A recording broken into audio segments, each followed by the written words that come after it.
Hello, everybody out there in YouTube world. This is Nicholas the Impressionist here. And sorry it's been a while since I've uploaded a video. Just been busy doing stuff. So I thought we should start the channel by announcing a new series called The Life of Characters, where I explain the lives of characters from Disney, Pixar, Marvel, Star Wars, any character. And we're going to start off by talking about my favorite Disney comedic sidekick, Mushu. That's right. We're going to be talking about me, Mushu, and my character life and what led to the events of Mulan 2. And so, yeah. You ready, Nicholas? Yeah. So, here we go. The Life of Mushu. Mushu is the deuteragonist of the 1998 animated film Mulan. He's the pin-sized, fast-talking, self-absorbed Chinese dragon and the self-appointed guardian of Mulan. Does that sound about right, Mushu? Yeah, that sounds about right, Nicholas. I can't believe this is going to be great. I can't wait for this. Please continue. All right. You see, before the start of the film, Mushu used to be the guardian spirit of the Fa family, but he had been demoted to the humiliating position of an insecure burner and the gong ringer to the deceased Fa ancestors ever since he failed to protect a family member, soldier named Fa Dang, which resulting in the soldiers being decapitated.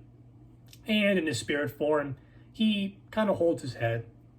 How does that make you feel, Mushu? Man, being the gong ringer?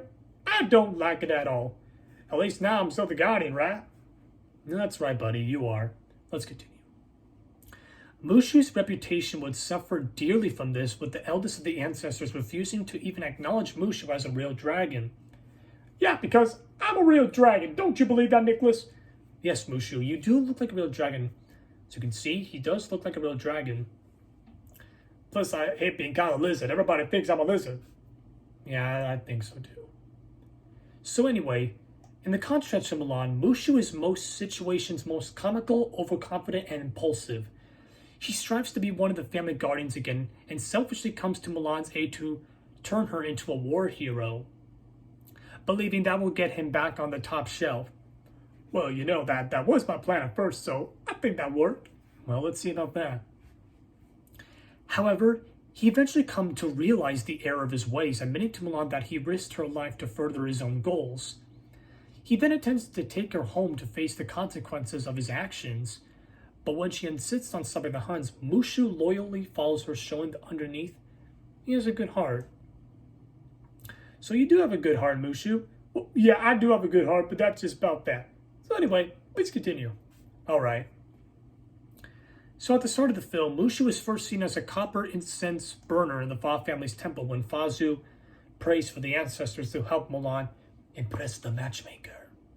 Mushu does not make his official appearance in his living form until Mulan runs away from home to serve her elderly father, Fa Zhu's place in the war against the deadly Huns. That's good water. The spirits of the ancestors chose to send the great stone dragon to simply bring her back safety.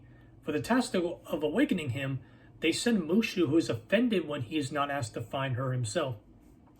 Yeah, I know, I could breathe fire a little bit, but they didn't let me do it.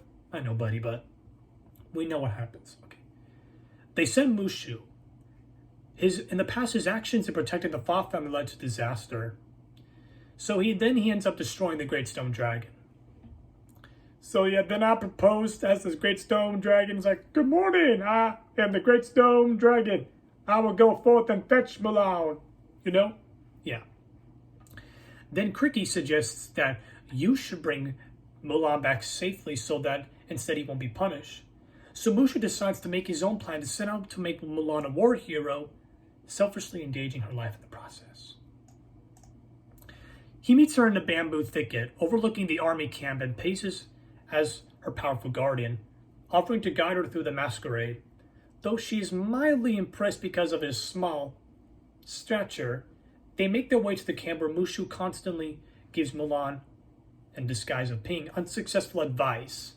Like, what were you thinking, Mushu? Hey, you know dragons are not really good at doing advices, but I think I did a good job. Alrighty then. They make their way to camp. This advice eventually leads to a brawl which causes Mulan to become the most unpopular soldier at camp. For the next couple of days, Mulan progresses along with the others in skills, but the Emperor's advisor, Chifu, feels the troops are not ready for war, unqualified for war, if you put it like that. To keep his plan intact, Mushu creates a phony message altering Captain Li Shang and his troops to head to the front immediately. I'm surprised they actually fall for that. Yeah, dragons are the masters of disguises. I can teach you if you want. Yeah, maybe sometime, Mushu. All right. During a run-in with Shan Yu and the Huns, caused by Mushu, since he lit a firework. Hey, don't look at me, I was Cricky. Even though you did point it at him, I think it was you. Yeah. Let's continue, shall we? All right. So Mulan gets injured and is forced into medical care after she does save the Huns by launching the firework up to the avalanche with Mushu on board, which he can survive. Yeah, I can survive getting blown up, stomped on, and all that. You know what I mean? Yeah, I know.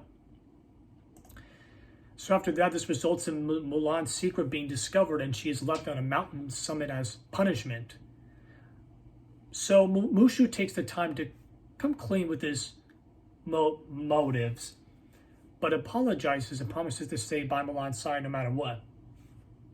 Now that Mushu is a good friend and a true guardian. Yeah, I guess I do have a little bit of myself. So yeah. But then Mulan spots Shan Yu, the leader of the Huns, making his way to the city. Mulan, Mushu, and Kriki and Khan make their way to the city of the One Shang at the Emperor's palace. Mulan battles Shan Yu and comes up with a plan. She leads him onto the roof where Mushu fires a rocket at the villain. That's the goodest plan I ever did. So Shan Yu is then blasted to the New Year's fireworks tower and is killed in the explosion. Mulan is deemed China's bravest warrior and is rewarded for his assistance in restoring the Fa family honor. Mushu regains his job as the family guardian, much to the not good humor of the first Fa ancestor. Yeah, that's basically that. So, is that it? No, Mushu, we're not done yet. We still got to cover what you did in Mulan too. Oh, you really want to bring that up? We have to. All right, I'll just be over here then. Call me when it's over. All right, Mushu.